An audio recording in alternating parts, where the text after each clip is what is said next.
36년간 교직에서 아이들을 가르친 이준원 선생님과 그리고 KBS 시사기획팀이 공동으로 중학생 뇌가 달라졌다라는 책을 출간을 했습니다.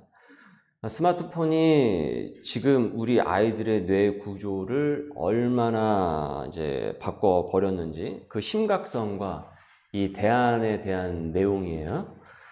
실제로 아이들의 뇌를 이렇게 검사를 해보니까 이 전두엽에 이 변화가 있었습니다. 매일 스마트폰을 붙들고 사는 아이들의 세계관이 지금 그 심각한 사태에 이르렀다라고 진단을 하고 있어요. 그러니까 작은 화면에서 보여지는 그 세계를 전체 세계인 양 오독하는 일, 그 다음에 가족 관계에 대한 것들, 그리고 뭐 사회성 등등에서 많은 그 부작용을 낳고 있다라는 것이에요. 부모님들이 한번 이런 책을 한번 좀 보시면 좋을 것 같아요. 그래서 우리가 그 아이들의 그 걱정만 하는 것이 아니라 부모님도 사실은 공부를 하셔야 됩니다. 그리고 그 대안점을 찾아 나가셔야 되는 거예요. 스티브 잡스가 이렇게 요상한 그 물건을 팔아서 지금 우리가 손에 들고 있는 이 스마트폰을 요상한 물건을 팔아서 막대한 수익을 거두면서도 자기 자식에게는 철저히 스마트폰을 통제를 했습니다. 그래서 그가 자식에게 스마트폰을 주었을 때는 그 아이가 꽤 성장한 다음에 그때서야 그 스마트폰을 자기 자식에게 주어줬어요. 유튜브 CEO가 그 자기 자식에게 유튜브 키즈만 딱 한정된 시간에만 딱 허락을 하고 남은 시간은 철저히 통제했다라는 것은 그 아주 유명한 일화예요. 그러니까 이것을 만들고 보급한 이들은 이것의 편리성만큼이나 얼마나 해악이 많을지도 너무 잘 알고 있었던 것이죠. 그런데 이들은 그런 해악성은 뒤로 감추고 이 편리성만 이 마케팅하면서 그것을 호도를 했단 말이죠. 근데 하긴 뭐 이게 자본주의 사회에서 이것이 무슨 문제가 되겠습니까? 뭐 자기가 알아서 다 하는 것이죠. 결국 그 책임은 개인에게 있다라고 이렇게 주입을 하잖아요. 그리고 본인들은 이제 비즈니스로 돈을 벌고. 그래서 우리가 이런 자본주의의 역습에 당하지 않기 위해서 분별력을 길러야 하는 것입니다. 특히 이 하나님의 이 백성으로 부름을 받은 소명이는 이런 사회 문화에 이런 유행의 틀에 이 길들여지지 않기 위해서 분별을 할 수 있어야 된다. 그래서 그 분별력은 하나님을 아는 지식에서 여러분 온전해집니다. 하나님을 아는 지식에서 그 분별력이 길러지게 됩니다. 하나님을 아는 지식이 빈약하면은 그 분별력이 아주 떨어집니다. 그래서 뭐가 뭔지 모르고 그저 세상이 주입을 하는 대로 거기에 그루밍이 되어서 그게 마치 진실인 것이냐, 진리인 것이냐, 그리고 급기야 그것을 따라가는 일들이 벌어지게 되는 거예요. 하지만 하나님을 아는 지식이 풍성하면은 뭐가 뭔지, 무엇이 진실인지, 무엇이 진리인지 그것을 구분을 할 수가 있게 됩니다. 그래서 여러분 제가 끊임없이 우리 교우님들에게 말씀을 생활화하십시오. 말씀을 생활화하십시오라고 강조하는 이유가 바로 여기에 있는 것입니다. 그리고 지금 이 시대에는 이것이 너무나도 필요한 시대가 되어버렸어요. 저희 부부가 첫 아이가 태어나기 전에 준비한 육아는 집안의 텔레비전을 치워버리는 일이었습니다. 심지어 인터넷도 설치를 하지 않았어요. 최대한 세상 그 미디어의 영향을 덜 받으면서 애가 유아 시절을 좀 보내기를 원했습니다. 언젠가도 말씀을 드렸지만은 그 기간이 무려 10년이었습니다. 네, 10년. 10년간 저로서는 불편한 것이 많았죠. 불편한 것이 많았어요. 특히 이제 월드컵이 열리는 그 시즌에는 아주 고민이 깊었습니다. 이 밤에 내가 이걸 어딜 가서 보나. 그런데 그 고비를 좀 넘기니까 자녀를 양육하는데 부족함이 많이 있긴 했지만은 그 저희 부부가 지금까지 생각을 할 때 가장 잘 선택한 일이 바로 그 일이었다고 생각을 해요. 불편한 것보다 저희에게나 아이들에게 영적으로나 육적으로 유익한 것이 압도적으로 훨씬 더 컸기 때문에 그렇습니다. 지금 중학생들의 뇌가 달라졌다라고 이렇게 진단을 하고 있는데 여러분, 어른들은 안 그렇게 했습니까? 어른들은 안 그럴까요? 우리 어른들은 안 그럴까요? 네. 아마 여러분도 많은 부분에서 영향을 받으셨을 것이에요. 그러니까 나의 뇌 구조도 많이 달라졌을 것이다 라는 것이죠. 뇌 구조가 달라졌다라는 것은 그가 바라보는 시야, 그가 생각하는 세계관, 그 사고틀, 이런 것들이 달라졌다라는 것이에요. 마더 말러가 그런 얘기를 했어요. 사람은 읽는 것으로 만들어진다. 내가 지금 읽고 있는 그것으로 그 사람이 만들어진다라고 했습니다. 그러니까 내가 매일 보고 듣고 읽는 것이 결국 그 사람을 만들고 있다라는 것이에요. 그러면 내가 여러분 매일 읽고 보고 듣는 것이 무엇인지 생각을 해보십시오. 여러분, 그것이 바로 여러분입니다. 그게 나입니다, 나. 우린 지금 수요 성서학당 시간에 출애굽기에 대해서 지금 살펴보고 있죠. 공부를 하고 있어요. 지난 주일 설교에서 하나님께서 이집트에서 그 종살이 하던 히브리 민족을 끄집어 내셨다라고 말씀을 드렸어요. 그래서 히브리 민족이 눈 떠서 매일 보고 듣는 것은 무엇이었습니까? 이집트였죠. 왜냐하면 이집트에서 노예로 살고 있으니까. 매일 눈 떠서 보고 익히고 그들의 몸에 완전히 익숙해져 버린 것은 이집트의 문화와 이집트의 세계관이었단 말이죠. 그래서 그들의 뇌 구조는 이집트의 문화에 길들여져 가지고 노예 근성으로 고착이 되어버렸단 말이죠. 노예 십성이 몸에 배어버렸습니다. 그래서 그들이 보는 세계관은 그 이집트 세계관, 거기에 머물러 있었던 것이에요. 그들이 주입해주는 그거.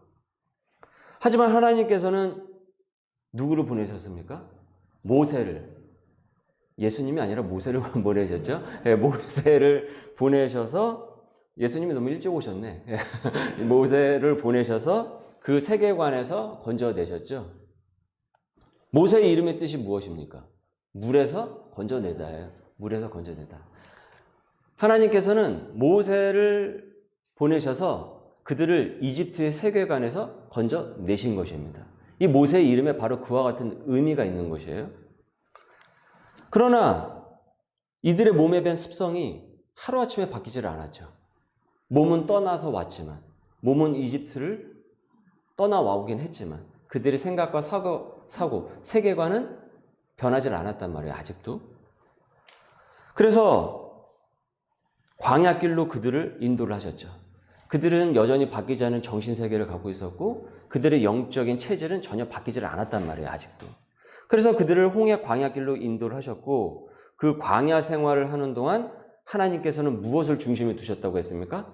성막을 중심에 두셨다라고 말씀을 드렸어요.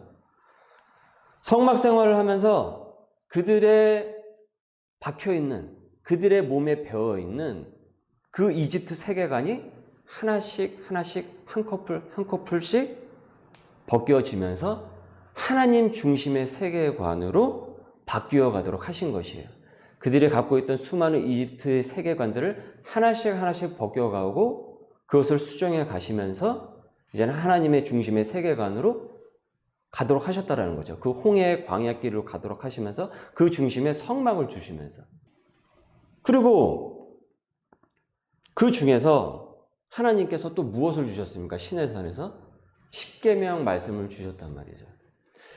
우리가 그 중에 우리가 하나만 한번 이 시간에 살펴본다고 한다면, 예를 들어서 노예 근성은 죽도록 일만 하는 겁니다. 그렇죠? 노예의 사명은 무엇입니까? 죽도록 일하다가 죽는 것이 노예의 사명입니다. 노예의 세계관은 거기에 나는 죽도록 일하다가 죽는 게 내 인생의 목적이구나. 그것이 바로 노예란 말이죠. 이집트가 그렇게 가르쳤어요. 그러니까 밥이라도 먹고 살려고 하면은 죽도록 일해라. 쉬지 말고 일해라.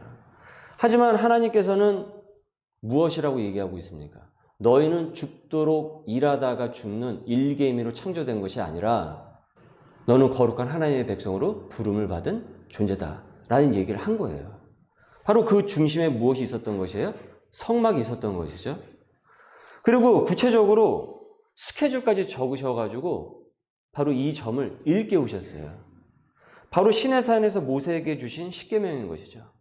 그래서 제 4계명이 무엇이었습니까? 안식일을 기억하여 거룩히 지키라 라고 말씀하신 거예요.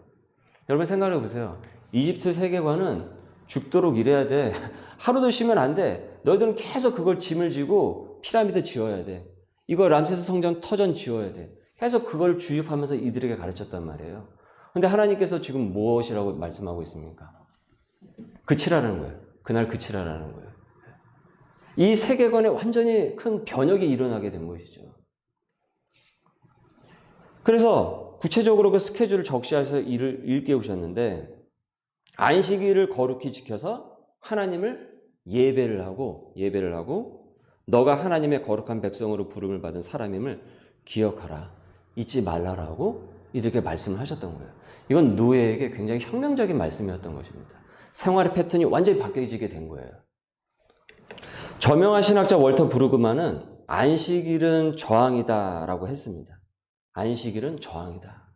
현대 크리스찬이 이 안식을 지키는 것이 바로 이 세상의 문화에 저항을 하는 것이라는 거예요. 저항을 하는 것이다. 이집트의 시스템에 저항을 한다는 거죠. 여러분 지금 이 세상이 이집트의 시스템이라는 것이에요. 그럼 과연 여기서 하나님의 부름을 받은 거룩한 백성들이 과연 이 이집트의 시스템에서 똑같이 동화되어 가서 쳇바퀴 돌아가듯이 그렇게 가는 것이 과연 하나님의 부름을 받은 소명인의 역할이겠냐라는 거예요. 그 얘기를 하고 있는 것입니다. 그래서 우리가 안식일을 온전히 지키면서 이 날을 기억하면서 우리의 삶으로 연속을 하는 것이 결국은 이 세상의 이집트의 시스템에 어떻게 하는 것이라고요? 저항을 하는 것이라는 거죠. 바로 이 사람이 출애굽 백성인 것입니다. 진정 출애굽으로 독립을 한 사람이라는 거죠. 일하라. 이루애라도 일해라. 잘 살려면 죽도록 일해라. 돈 벌려면 쉬지 말고 일해라.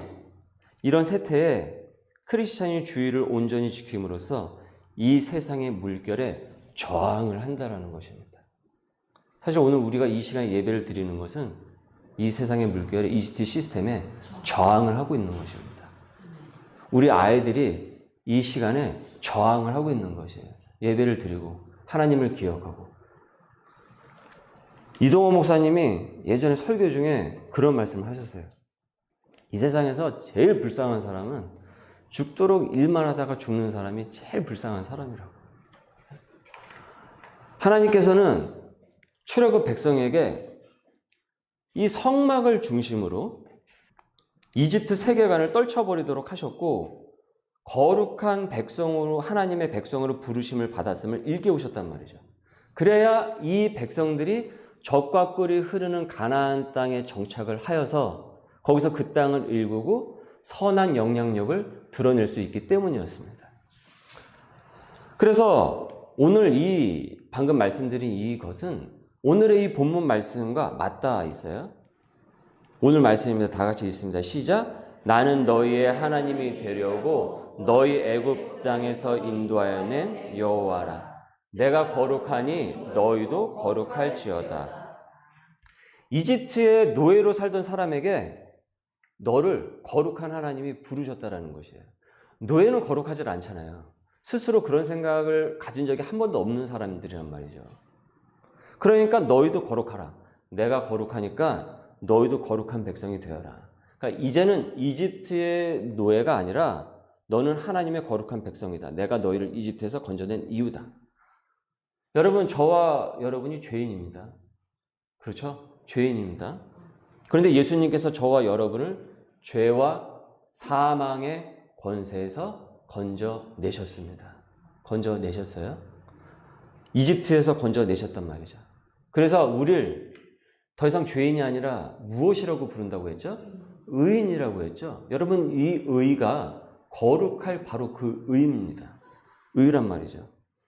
그러니까 죄인 보고 의인이라고 하니까 여러분 이보다 혁명적인 말이 어디에 있겠습니까? 개혁적인 말이 어디에 있겠습니까? 이 코페르니쿠스적인 이 전환이 일어난 것이죠. 여기서 바로. 그러나 의인으로 부름받은 우리가 그러니까 우리는 어떻게 되겠습니까? 의인으로 부름을 받았으니까 더 이상 죄인에 계속 머물러서 살아서는 안 되겠죠. 그 얘기는 결국은 나는 이집트로 계속 돌아갈 거야. 이집트로 되돌아가겠다는 거 출애굽 백성 얘기하고 똑같은 얘기 아니겠습니까? 왜 여기로 나왔어 내가? 난 다시 돌아갈래. 나 예전으로 다시 돌아갈래. 그 얘기 아니겠습니까? 죄인은 이집트의 노예예요. 이집트의 노예가 죄인입니다. 의인은 하나님의 백성입니다. 바로 이게 구속사로 이렇게 연결이 되어 있는 거예요. 의인은 이집트에서 빠져나온 사람이라는 거죠. 그러니까 우리는 더 이상 이집트를 그리워해서는 안 되는 거죠. 이집트 세계관을 더 이상. 읽습니다. 너희는 나에게 거룩할지어다. 이는 나 여호와가 거룩하고 내가 또 너희를 나의 소유로 삼으려고 너희를 만민 중에서 구별하였음이라. 하나님의 소유로 삼으시려고 이 세상 만민 중에서 나를 구별하여서 부르셨다라는 거예요. 하나님께서도 구분해서 부르셨어요, 나를. 모든 사람을 다 부른 것이 아니라 하나님께서도 구분해서 나를 부르셨다 이 얘기입니다. 그러면 하나님의 사람인 나도 이 세상에서 분별의 영을 갖고 살아야 되겠죠. 구분할 수 있어야 되겠죠. 하나님의 지식이 온전해져서. 여러분, 그냥 뉴스를 보는 것이 아니에요. 그냥 언론의 얘기를 그냥 여러분 무차별하게 받아들이시는 것이 아닙니다. 그냥 이 세상을 보는 것이 아닙니다. 그냥 문화를 보는 것이 아니에요. 영적으로 분별하고 멀리하고 자제하고 아니면 끊어내야 되는 것이에요. 이것이 이집트의 것이라고 생각을 한다고 한다면. 그리고 하나님의 뜻을 부지런히 살피며 집중을 해야 됩니다. 바로 이것이 우리가 거룩을 회복하는 것입니다. 하나님께서 지금 그 얘기를 하시는 거예요. 출애굽 백성들에게. 너희들은 이제 이집트에서 있는 사람들이 아니야. 너희들은 이제 나온 사람들이야. 모세를 통해서 너희들은 나온 사람들이야. 내가 그래서 너희들을 모세를 보내서 너희들을 끄집어낸 것이야. 그러니까 이들의 이제 중심 세계관은 이집트 세계관이 아니라 하나님 중심의 세계관으로 옮겨진 사람이라는 것이에요. 그리고 그것이 필요한 그들의 주어진 성품이 무엇이냐면 바로 거룩이라는 거예요. 그래서 이 거룩성을 회복하라는 것입니다. 레위기의 중심 말씀은 내가 거룩하니까 너희도 거룩하라라는 것이에요. 이것이 바로 성막에서 끊임없이 하나님께서 강조하셨던 것이에요. 그래서 창세기, 출애굽이 그 다음에 무엇이 이어집니까? 레위기가 이어지죠. 이 레위기가 바로 출애굽기의 성막 생활 가운데서 있었던 그 세세한 규범인 거예요. 무엇이 거룩한 것인가? 무엇이 틀린 것인가? 즉 그들의 잘못된 이집트의 세계관들을 하나씩 시스템들을 다 제거해 나가시고 하나님 중심의 세계관으로 옮겨가셨던 것이죠. 그래서 그들의 노예 근성을 바꾸어 가셨던 것이에요. 여러분 오늘 말씀을 이렇게 쭉 보시면서 하나님께서 나를 부르셨는데 내가 이제는 하나님의 소유가 된 백성이지 이집트 사람이 아니지 이집트 시스템에 내가 굴러가는 사람이 아니지 더 이상 죄에 머무는 사람이 아니니까 그러면 내가 어떻게 이 거룩성을 회복을 하고 살 수 있을까? 내 남은 생을 어떻게 내 생활에 복음을 적용할 수 있을까? 우리는 이제는 그 지점에 고민을 다 있어야 된다는 거예요. 그리고 이를 위해서 기도해 가야 된다는 것이죠. 여러분 오늘 말씀을 좀 더 상세히 예배 이후에도 적용하시고 상고할 수 있기를 바랍니다. 이 질문에 여러분 한번 상고를 해보세요. 내가 여전히 버리지 못한 이집트 세계관은 무엇인가?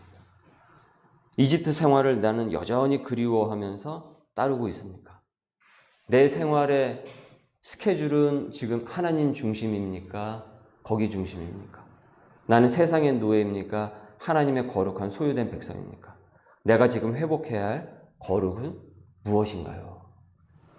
베드로전서 2장 9절입니다. 시작. 그러나 너희는 택하신 족속이요 왕같은 제사장들이요 거룩한 나라요 그의 소유가 된 백성이니 이는 너희를 어두운 데서 불러내어 그의 기이한 빛에 들어가게 하신 이에 아름다운 덕을 선포하게 하려 하심이라.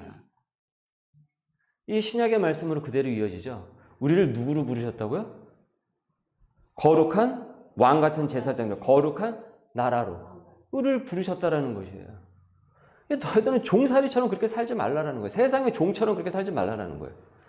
너희는 거룩한 하나님의 백성이야. 내가 불러냈어. 근데 왜 거기서 똑같이 그 이집트 시스템에 그 진흙탕에 뒹굴고 돌아다니냐? 이 얘기를 하시는 거예요. 이것처럼 죄인에게 혁명적인 얘기가 어디 있겠습니까? 아니, 노예 보고 일을 하지 말라니. 야, 안식일을 기억하여 거룩히 지키라고 하니. 이거보다 노예에게 혁명적인 얘기가 어디 있겠습니까? 한국 교육계의 신선한 모델로서 자극과 도전을 준 그 거창고등학교 교장 선생님이었던 그 전영창 선생님의 이야기입니다. 예전에 제가 한번 그 거창고등학교 10계명을 말씀을 드려서 기억하시는 분들이 있으실 거예요. 전영창 선생님이 이제 미국 유학을 이제 마치고 돌아온 후에 이제 부채가 많아서 쓰러져 가는 그 거창고등학교를 맡게 되셨어요. 그런데 아무리 노력을 해도 학교 부채를 갚으려고 하는데 도저히 이분의 개인의 힘으로 이 어쩔 도리가 없는 것이에요. 그래서 결국 지금 학교가 넘어가기 일보 직전이 된 것이에요. 그래서 이 선생님이 성경과 찬송 그리고 담요 하나를 가지고 이 거창읍에서 한 40리길 떨어진 그 골짜기에 가서 그 산마루 언덕에 있는 그 굴 속에 들어가서 자리를 펴고 일주일 동안 금식 기도를 시작을 했습니다. 이때가 1950년 중반 때쯤 일이었어요. 그래서 기도를 하시는 거예요. 하나님, 제가 그 미국에서 유학까지 해서 갔다 와서 이제 우리 고국에서 이 나라에 정말 새로운 고등교육을 펼치려고 하는데, 아니 지금 그거는 고사하고 지금 학교가 넘어가게 생겼는데 이것을 어찌할 도리가 없습니다. 이것 좀 해결해 주십시오 하면서 간절히 기도를 하시는 거예요. 그런데 사흘이 지나도 아무런 마음의 감동도 없고 응답이 없는 거예요. 그래서 너무 답답해서 사흘째 밤에는 이런 기도를 하셨대요. 하나님, 제가 이렇게 아무리 기도해도 마음이 답답하고 하나님 마음의 감동도 없습니다. 하나님 이렇게 응답하시질 않으시면은 제가 서울에 올라가서 그 동아일보에다가 우리 하나님 안 계시다라고 제가 광고 내겠습니다. 내가 금식까지 기도까지 했는데도 응답 없으셔서 제가 동아일보에다가 제가 기사까지 그렇게 내버리겠습니다. 라고 이렇게 기도를 하신 거예요. 너무 답답한 마음에 해서는 안 될 기도였지만 그렇게까지 기도를 해버리신 거예요. 그런데 묘하게도 기도 후에 찬양이 흘러나왔대요. 마치 응답이라도 받은 것 마냥. 그리고 일주일 금식 기도를 마치고 산에서 내려와서 학교 그 서무과에 편지 한 통이 딱 이제 와 있는 거예요. 그리고 그 편지 한 통을 뜯어다 보니까 미국에서 살고 있는 한 성도가 연고도 없는 한 성도가 수표 하나를 보냈는데 그 수표에는 놀랍게도 2,050불이 담겨져 있었던 거예요. 거기에. 근데 그 2,050불이라는 돈이 그 당시에 학교의 부채를 갚을 수 있는 정확한 그 돈이었던 거예요. 1.1획도 틀리지 않고 정확한 그 돈이었던 것이죠. 그 돈이 서무과에 편지를 통해서 도달한 거예요. 여기까지 여러분 이제 보면은 야, 우리 하나님께서 이렇게 기도하시니까 야, 그 기적과 같은 일을 이루시는구나. 할렐루야. 아, 내일서부터 금식 기도 해야 되겠다. 산에 들어가야 되겠다. 저기 오살리 기도원 한번 찾아가야 되겠다. 청계산으로 한번 가야 되겠다. 뭐 이렇게 생각하실지 모르겠어요. 뭐 기도하시는 거에 대해서 그게 나쁜 건 아니니까 우리가 기도하는 건 당연하겠죠. 하지만 하나님께서 그분의 그 기도를 1.1획도 틀리지 않게 정확하게 그 액수까지 맞춰서 이렇게 이루신 것은 저는 이 거창고등학교 10계명이 있다고 봐요. 직업 선택을 위한 10계명, 이 거창고등학교에 유명한 10계명이죠. 하나, 월급이 적은 쪽을 택하라. 둘, 내가 원하는 곳이 아니라 나를 필요로 하는 곳을 택하라. 셋, 승진 기회가 거의 없는 곳을 택하라. 넷, 모든 조건이 갖추어진 곳을 피하고 처음부터 시작해야 하는 황무지를 택하라. 다섯, 앞을 다투어 모여드는 곳은 절대 가지 마라. 아무도 가지 않는 곳으로 가라. 여섯, 장래성이 전혀 없다고 생각되는 곳으로 가라. 일곱, 사회적 존경 같은 것은 바랄 수 없는 곳으로 가라. 8. 한가운데가 아니라 가장자리로 가라. 9. 부모나 아내나 약혼자가 결사반대를 하는 곳이면 틀림이 없다. 의심하지 말고 가라. 전 여기 9에서 뿜었는데 10. 왕관이 아니라 단두대가 기다리고 있는 곳으로 가라. 야, 어쩌면 지금 우리가 가르치는 교육과 완전히 이렇게 반대가 될 수가 있을까요? 다 반대네요. 그죠? 야, 한가운데로 가라.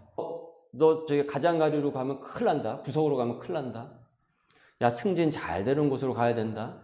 월급 많이 주는 곳으로 택해야 된다. 우리 그렇게 배우지 않았습니까? 어떻게 하나서부터 10까지 다 반대예요. 다 반대예요. 다. 제가 학교 다닐 때 유행하던 급훈이 대학 가서 미팅할래, 공장 가서 미싱할래. 이게 되게 유행하던 그 급훈이었거든요. 대학 가서 미팅할래, 공장 가서 미싱할래. 여러분, 이것이 이집트의 교육입니다. 이집트 세계관이라고요. 어디 집애가 이번에 좋은데 취직했다고 하더라. 돈 많이 번다고 하더라.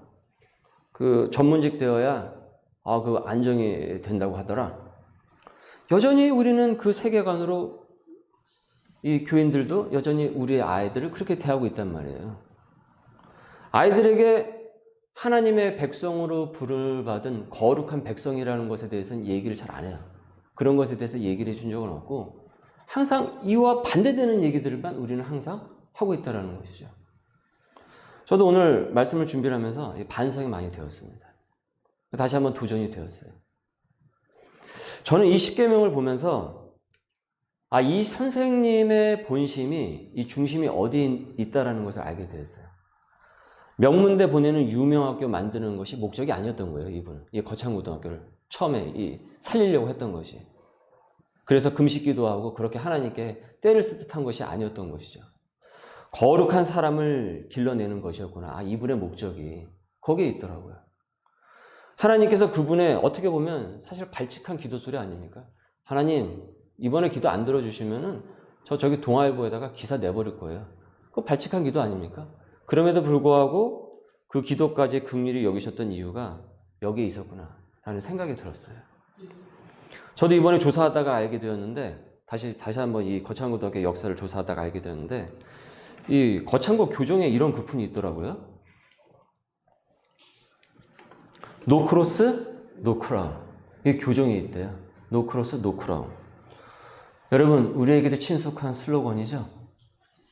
노 크로스, 노 크라운. 어찌나 반갑던지 조사를 하는데 십자가 없이는 영광도 없다. 이게 예전에 구형 선생님입니다. 지금 은퇴하셨고. 나는 너희의 하나님이 되려고 너희를 애굽 땅에서 인도하여 낸 여호와라. 내가 거룩하니 너희도 거룩할지어다. 그러나 너희는 택하신 족속이요 왕 같은 제사장들이요 거룩한 나라요 그의 소유가 된 백성이니. 제가 읽겠습니다. 이는 너희를 어두운 데서 불러내어 그의 기이한 빛에 들어가게 하신 이의 아름다운 덕을 선포하게 하려 하심이라. 베드로전서 2장 9절의 말씀. 여러분, 이집트 세계관을 버릴 수 있는 우리 소명의 식구들 될 수 있기를 바랍니다. 그리고 그것이 무엇인지 분별할 수 있기를 바랍니다. 내일서부터 5월 가정의 달이라고 했습니다. 우리가 우리 자녀들에게 무엇을 남겨줄 수 있을까요? 우리 다음 세대들에게. 우리가 무엇을 아이들에게 가르칠 수 있을까요? 우리에게 여전히 이 익숙해 있는 이 이집트 세계관을 애들에게 계속 흘려보내야 될까요? 애들 계속 공부벌레로만 만드는 게 우리의 목적일까요? 물론 공부는 해야죠. 근데 과연 그 공부가 무엇을 위한 공부인지에 대해서는 우리가 명확하게 아이들에게 가르쳐 줘야 되지 않겠습니까? 5월 시작되는 그 한 달 동안 이전도사님과 함께 교회 교육을 다시 한번 재시스템화 해야 되겠다라는 도전을 가게 되었어요. 이를 위해서 여러분 기도해 주시길 바랍니다. 그리고 함께 힘을 모아 주시길 바랍니다. 오히려 소명의 교회가 새롭게 출발을 하기 때문에 백지에서 시작을 하기 때문에 오히려 제대로 써나갈 수 있다고 생각해요. 그런 점에서 개척교회는 훨씬 더 많은 유익함을 누릴 수 있다고 생각을 합니다. 우리 소명의 교회가 이와 같은 하나님의 세계관에 이 땅 가운데서 온전히 거룩한 백성으로 소명인을 길러낼 수 있는 우리 소명의 우리 백성들이 되시고 우리 교회가 될 수 있기를 주님의 이름으로 소망합니다. 기도하겠습니다. 우리 말씀에 잇대어 기도하겠습니다. 주님, 교회를 다니면서도 여전히 세속적 세계관을 벗어나지 못하고 이집트의 노예로 머물고 있는 내 모습을 용서하여 주시옵소서. 이제는 그 우상의 세계관을 버리게 하시고 하나님 중심으로 바뀌게 하여 주옵소서. 내 생활이 거룩으로 재편되게 하시고 그것을 구체적으로 실천하고 적용케 하옵소서. 그런 가정, 그런 소명인을 길러내는 교회 되게 하옵소서.